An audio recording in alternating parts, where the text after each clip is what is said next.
Meu pai costumava contar histórias da época em que era caminhoneiro, e esta é uma delas, acontecida não com ele, mas com um amigo de trabalho. Esse homem estava numa longa e cansativa viagem transportando carga de um estado para o outro quando começou a perceber sinais de cansaço e fadiga. Mais que depressa, procurou um desses postos de beira de estrada para que pudesse encostar o caminhão num pátio, comer alguma coisa, deitar e dormir, e no dia seguinte seguir viagem logo cedo. A estrada pela qual viajava era deserta, mas bem conhecida por esse caminhoneiro. Alguns quilômetros à frente, como calculava, visualizou o posto de parada. O lugar se situava literalmente no meio do nada, era circundado por uma mata densa, e o único contato com a civilização se dava através da estrada pela qual o amigo de meu pai vinha. Salvo os 2 ou 3 caminhões estacionados, distantes uns dos outros, e alguns poucos clientes dentro do restaurante, aquele posto estaria deserto. O caminhoneiro estacionou numa das extremidades do pátio, que ficava mais próxima da floresta, foi até o restaurante, conseguiu jantar e tomar um banho quente antes de voltar ao caminhão para dormir. O sono logo chegou. Algumas horas depois, foi acordado pelos latidos insistentes de um cachorro à distância. Já era alta madrugada, e à exceção dos tais ganidos, tudo estava quieto. O rumor parecia vir de algum lugar dentro da mata, e aos poucos foi chegando cada vez mais perto. O homem ouviu o cão atingir um determinado ponto, silenciar por uns instantes, e voltar a latir em outro lugar mais próximo.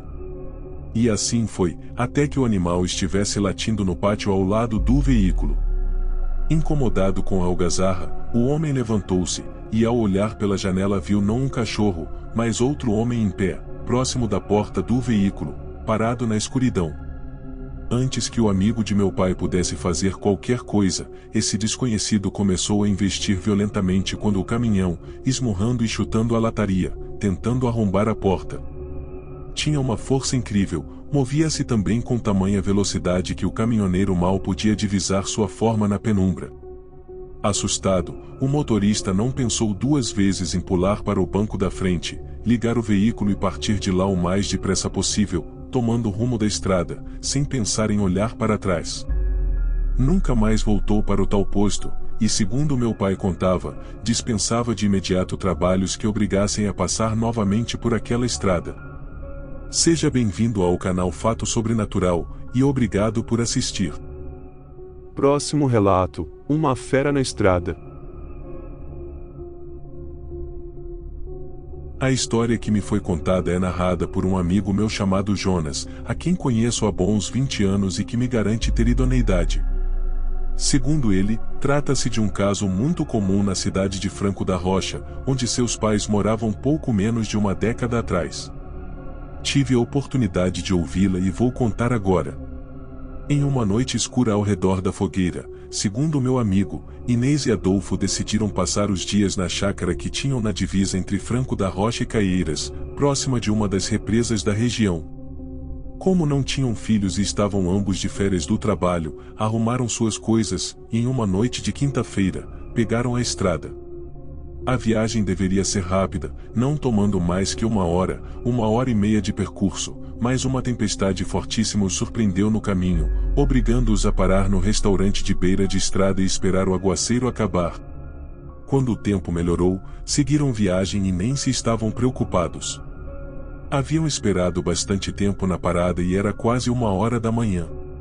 Adolfo buscava tranquilizá-la, dizendo estarem próximos do destino. A lua tinha aparecido entre as últimas nuvens pesadas no céu e lançava seu brilho pálido na estrada.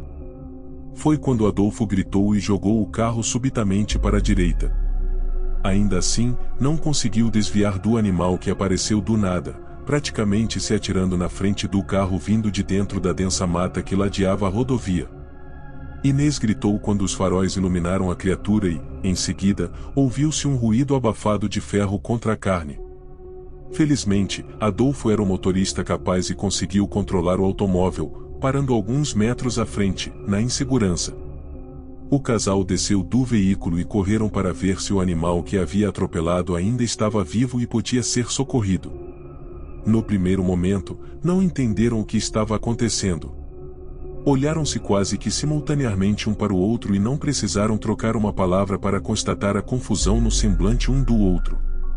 O que já se via na pista não era um bicho e sim um ser humano, gravemente ferido e sangrando no asfalto da estrada. Começou a chover mais uma vez.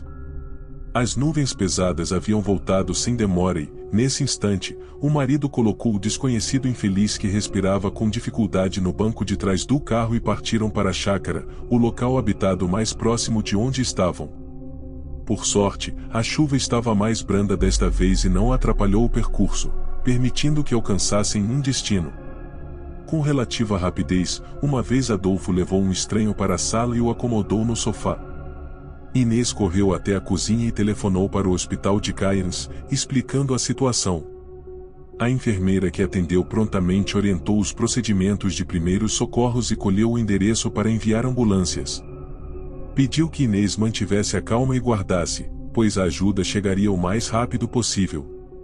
Inês desligou e, respirando fundo, procurou acalmar-se.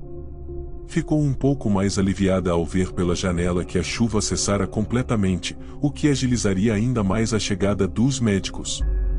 Quando voltou para a sala, encontrou o desconhecido consciente, sentado e coberto por uma manta, conversando com Adolfo.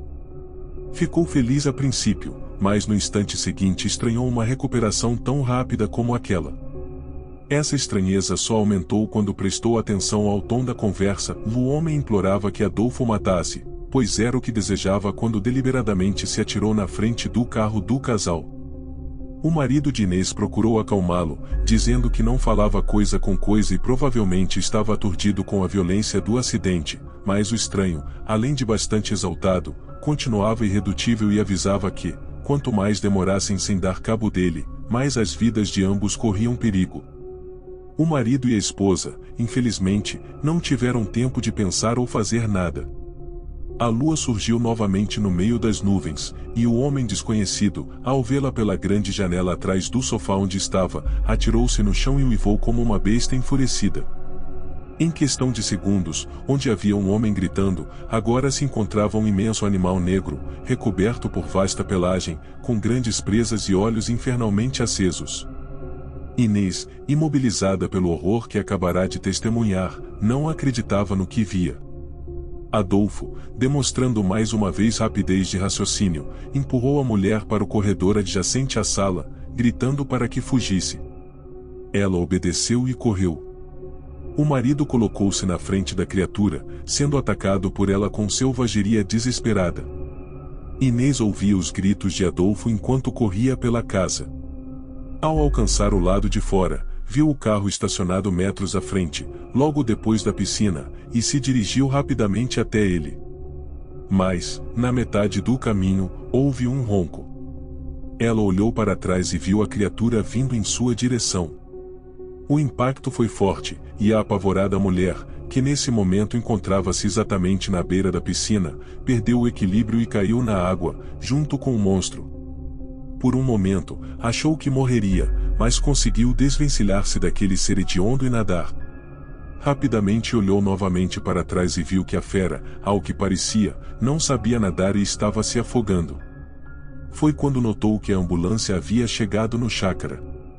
Percebendo a claridade da luz dos faróis do veículo, mais que depressa, Inês saiu da água e correu em direção aos médicos que haviam descido, mas estavam do lado de fora da porteira, ainda terrivelmente desesperada.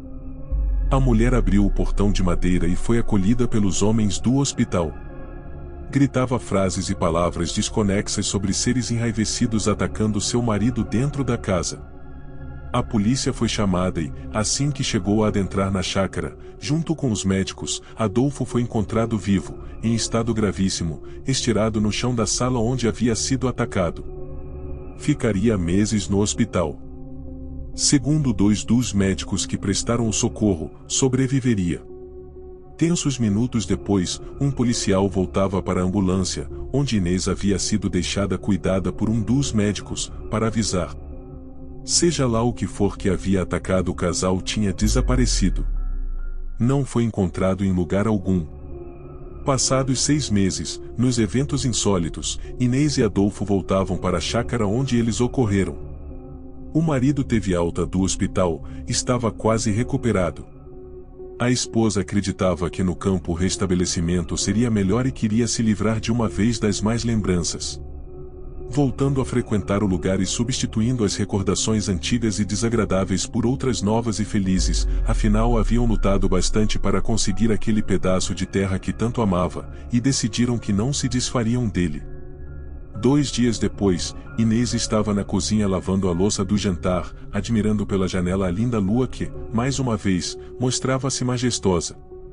Quase no mesmo instante, ouviu Adolfo urrar desesperado em seu quarto, no 2º andar. A mulher correu para lá o mais rápido que pôde e ainda nas escadas escutava o som de móveis sendo despedaçados e alguém, aparentemente, sendo atirado contra as paredes. O que era aquilo? Será que um outro monstro, como de tempos atrás, havia invadido a chácara e atacado seu marido? Como era possível? Chegou até o aposento, encontrou vazio, com todos os móveis, camas, guarda-roupas, gaveteiro destruídos. A janela estava estilhaçada, como se alguém tivesse saído por ela de dentro do cômodo, com a mesma fechada. Sua alma gelou ao olhar para fora, para o céu acima, para a lua cheia que lançava suas luzes brancas no quarto adentro. Próximo relato: A Madrugada do Lobisomem. Muitos anos, desde sua infância no interior do estado de São Paulo, meu avô ouviu histórias e rumores sobre o lobisomem. Vez ou outra, surgia o boato de uma visão ou atividade da fera em algum lugar distante, um ataque fatal ou não. Mesmo nunca tendo ele próprio colocado os olhos sobre a lendária besta do turno, não duvidava do que ele contava. Seu pai, meu bisavô, alertava sobre o perigo que a criatura oferecia nas noites de lua alta. Seus tios e amigos próximos, pessoas absolutamente confiáveis e que tinham mais o que fazer da vida que inventar histórias para assustar crianças, endossavam a veracidade destes relatos.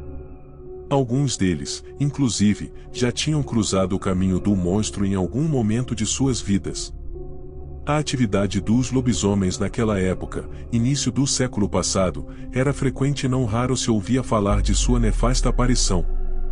Mas jamais tendo feito pouco do que ouvia, quis o destino que meu avô tivesse algum encontro com a besta noturna. Pouco antes de seu casamento com minha avó, quando já vivia em Brigadeiro Tobias, bairro afastado da cidade de Sorocaba, voltava meu avô do trabalho normalmente. Seu retorno se dava por volta das 7 a 8 horas da noite, mas nessa oportunidade parou num bar pelo caminho e se demorou um pouco mais bebendo e conversando com alguns amigos que encontrou por lá. Engraçado é que meu avô dizia que coisas inesperadas acontecem, como aqueles que no retorno ao lar desviam-se de seu caminho para demorar mais que o correto nos botecos da vida, uma lição indevidamente aprendida. Segundo ele, então, por volta das 11 horas da noite, lá vinha meu avô pela estradinha de terra que conectava a cidade de Alumínio, onde trabalhava, com Brigadeiro Tobias. A luz elétrica não havia chegado na região e a escuridão no caminho era severa, apenas o brilho mortiço de uma lua nova. Tinha uma iluminação na estrada e seus arredores e somente por causa dessa particularidade é que conseguiu divisar metros à frente a monstruosidade que vinha no sentido oposto ao seu. Um animal horrível, quase do tamanho de um cavalo, preto como piche com grandes orelhas pontudas acima da cabeça, peludo, quadrúpede exalando um odor decrépito de podridão. Que investiria ao redor não havia dúvida, era um lobisomem. Meu avô lembrou-se de algo que ouvirá dizer, se não demonstrasse medo ao encontrar um monstro, este não o atacaria, ignorando a existência de sua testemunha. Infelizmente, essa história não se provou verdadeira, pois assim que notou meu avô no caminho, a criatura disparou em sua direção, correndo de forma tão abominável que seus cotovelos tocavam o chão, batendo suas patas nas orelhas, fazendo um ruído terrível fazendo o sangue de meu pobre avô congelar nas veias. Em questão de segundos, a aberração estava em sua frente, de pé apoiada nas patas traseiras, prestes a golpeá-lo com suas imensas garras dianteiras. Se acertasse, seria a morte certa. Felizmente, provando ter grande presença de espírito e raciocínio rápido, meu avô moveu-se antes da criatura e conseguiu fugir com uma bala passando pela mata. Como a fera tinha as pernas de trás curtas e possivelmente mais fracas que as dianteiras, isso concedeu ao meu avô valiosíssimos minutos de vantagem que ele usou para correr até um eucaliptal próximo e buscar abrigo no topo de uma das árvores. De lá, o lobisomem tentou seguir meu avô, mas parece ter perdido seu rastro depois da cerca que separava o bosque de eucaliptos da estrada. Por toda a noite, percorreu o local, farejando, errando vez ou outra, procurando sua presa. Felizmente para meu avô, devidamente escondido em um dos galhos mais altos da árvore que escalara, a criatura não conseguiu encontrá-lo. Talvez por conta do odor cítrico exalado pelas árvores, acreditava-se a ele, mas o monstro não desistiu até que os primeiros galos começassem a cantar na madrugada, anunciando a iminência da aurora. Esse som pareceu surtir um efeito repelente na criatura, que aparentemente tentou resistir, mas não teve alternativa senão deixar aquele lugar. Desapareceu na escuridão da noite que chegava ao fim. Somente quando o dia já estava claro, meu avô desceu de onde estava e foi embora para casa, sobrevivendo ao encontro com a besta noturna para contar a história que narra agora através destas linhas e que acabou de virar um vídeo.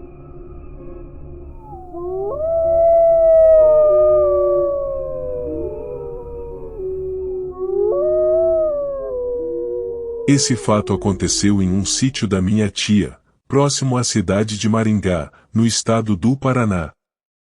Era Natal de 2011, e sempre passamos as comemorações no sítio da minha tia que fica no interior de Maringá. Entardeceu e estávamos prontos para a ceia. Meus primos e eu estávamos no curral, que fica a uns 200 metros da casa, e enquanto conversávamos, ouvimos um tipo de grito. Ainda não sei distinguir se aquilo foi um grito ou um uivo, só sei que no momento todos ficaram apavorados, e meu primo mais velho, como sempre, queria colocar medo nos menores, então disse que poderia ser um lobisomem. Depois disso rimos bastante e fomos comer. Quando era 1h da manhã, estávamos na área da casa quando de novo ouvimos o grito, ou uivo, e minha tia ficou desesperada e disse: "Pelo amor de Deus, todos vocês vão para dentro de casa agora." Todos ficaram sem reação e foram. Passado um tempo, estávamos já tranquilos dentro da casa, e ficamos lá até 4h da manhã. Então meus 7 primos e eu combinamos de dormir no sítio para no dia seguinte investigarmos o que havia acontecido. Todos morreram de medo, porém concordaram. No dia seguinte, quando já era 4h da tarde, minha tia chega com a notícia de que uma vaca do vizinho havia sido dilacerada. Ficamos inconformados e imaginando, que animal seria capaz de dilacerar uma vaca. Ficamos com muito medo e decidimos não investigar. Quando era 7h da noite, meu tio, eu e mais 2 primos meus ordenhávamos as vacas, quando no fundo do pasto vimos algo brigar com os cachorros. No mesmo instante meu tio liga a luz do local e nesse momento só vimos a cabeça do bicho virar para nós e sair correndo em nossa direção. Só sei que corremos feito loucos. O animal corria rápido, nada sobrenatural, porém bem rápido. Como a casa ficava a cerca de 1 quilômetro do local onde estávamos, seria mais prático nos trancarmos em uma caminhonete que estava meio abandonada ali perto. Entramos rapidamente, e o animal atrás de nós, até que tudo ficou quieto. Quando algo pulou fortemente atrás do veículo. Olhei muito pouco, só vi uma criatura forte, preta e de cabeça baixa. Meu tio colocou a mão na minha cabeça e abaixou, e continuou olhando. Quando a cabeça do bicho se levantou, só vi uma lágrima sair do olho do meu tio com ar de desespero. Depois de um tempo o bicho desapareceu, então decidimos correr para casa, pois a caminhonete estava sem motor. Então corremos, e quando novamente o animal surgiu do mato e nos acompanhou ferozmente. Ao entrarmos na casa e batermos a porta, só ouvimos rosnados, a porta tremer e ser arranhada. Quando tudo se acalmou, abrimos e vimos baba e sangue, porém um sangue com aparência de podre ou seco, e muitos arranhões. Depois disso não tenho dúvida de que lobisomens existem. O medo e o desespero que eu passei, foi inexplicável. Depois disso, nunca mais voltei ao sítio, meus tios se mudaram em janeiro e a história ficou somente em nossa família. Até hoje o sítio está abandonado.